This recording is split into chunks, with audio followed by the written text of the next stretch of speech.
مولانا یوسف صاحب رحمۃ اللہ علیہ کے اس محنت سے ہم دلوں کو منور کرنا چاہتے ہیں، اس امت مسلمہ کے دل منور روشن ہو جائیں۔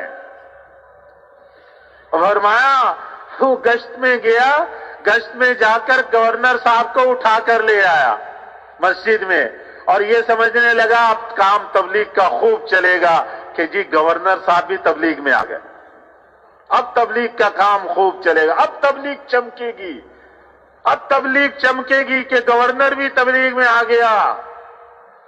مولانا یوسف صاحب رحمۃ اللہ علیہ ایسا فرماتے تھے جلال میں آ گئے، یہ بیان کرتے ہوئے کہتے گورنر سے تبلیغ چمکے گا؟ ارے تیرا گورنر کا یقین بنا نہ بنا، تیرا یقین بگڑ گیا، تیرا یقین تیرے یقین کا بیڑا غرق ہو گیا۔ گورنر سے تبلیغ چمکتی ہے، تبلیغ تو روشن دل اور چمکدار دل والے سے چمکتی ہے، جس کا دل روشن ہو، جس کا دل چمکدار ہو۔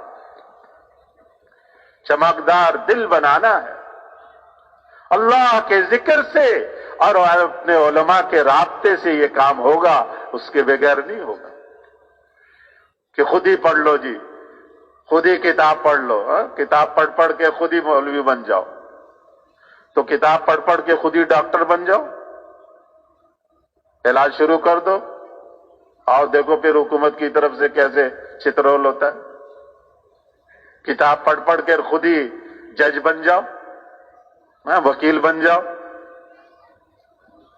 خود ہی کتاب پڑھ کے تو وہ نہیں بنتے،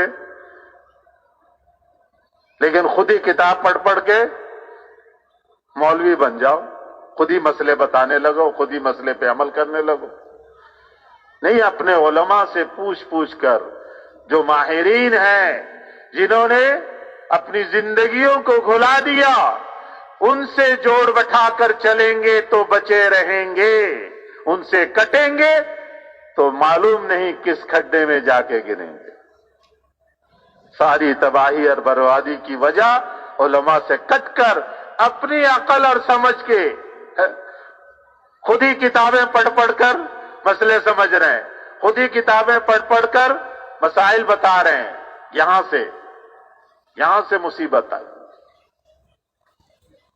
جیسے مولانا الیاس صاحب رحمۃ اللہ علیہ کے بارے میں ایسا فرماتے تھے کہ وہ سب جن کو تیار کرتے تھے، جاؤ شیخ کے پاس جاؤ، شیخ سے جا کے مسئلہ پوچھا کرو، شیخ الحدیث صاحب کے پاس بھیجتے رہتے تھے، جب ان کے پاس بیٹھا کرو، اور شیخ ان کے پاس جو آتا، شیخ نے حاجی صاحب نے فرمایا کہ شیخ نے مجھ سے کہا یہیں کراچی میں کہ مجھے کوئی بات کرنی ہے؟ حاجی صاحب نے فرمایا نہیں۔ حاجی صاحب کہتے میرے دل میں تھی کوئی بات، میں نے کہا چھوڑو، ایسے نہیں کرتا کوئی۔ شیخ نے فرمایا کہ مجھے کرنی ہے۔ پھر لمبی بات ہے، وہ ابھی اس موقع کی نہیں ہے، لیکن اس بات کا جو حصہ ہے وہ یہ کہ شیخ نے فرمایا کہ تو مجھ سے لڑتا ہی رہتا ہے۔ حاجی صاحب سے فرمایا کہ تو مجھ سے لڑتا ہی رہتا ہے۔ شیخ الحدیث صاحب مولانا زکریا صاحب لاڈلے تھے حاجی صاحب، اور میں تو یہ کہتا ہوں کہ اگر اللہ تعالیٰ نے مجھ سے پوچھ لیا کہ میرے لیے زکریا میرے لیے کیا لائے، تو میں کہہ دوں گا کہ جی عبد الوہاب کو لے کر آیا، میں عبد الوہاب صاحب۔ ہر عبد الوہاب نہ سمجھ لے کہ میں ہوں وہ، حاجی عبد الوہاب صاحب۔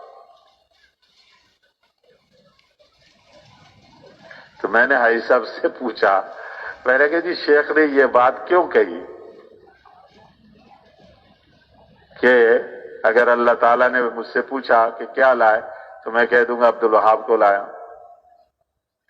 تو حاجی صاحب نے فرمایا بات یہ ہے کہ شیخ مولانا الیاس صاحب کو تو ہم تبلیغ کی وجہ سے وہ سمجھتے تھے کہ ٹھیک ہے بزرگ، لیکن شیخ کی میں نے کتابیں تبلیغ میں لگنے سے پہلے پڑھی تھی، تو شیخ کا ایک مقام تھا، علمی مقام، اور شیخ الحدیث، تو اس وجہ سے میں جو مجھے وقت ملتا تھا میں جا کے شیخ کے پاس بیٹھ جاتا تھا۔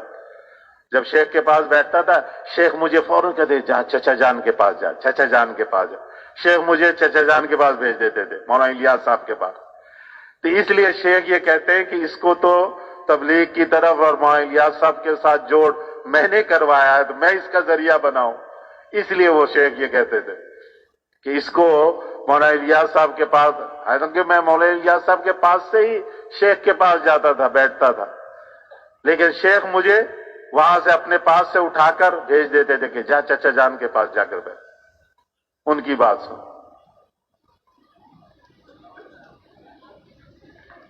تو علماء کے پاس جانا، ان کی صحبت میں بیٹھنا، ان کے پاس بیٹھ کر جو استفادہ کریں گے یہ عبادت ہے.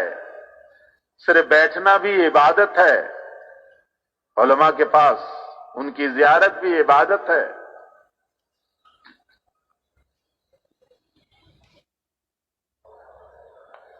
تو مولانا یوسف صاحب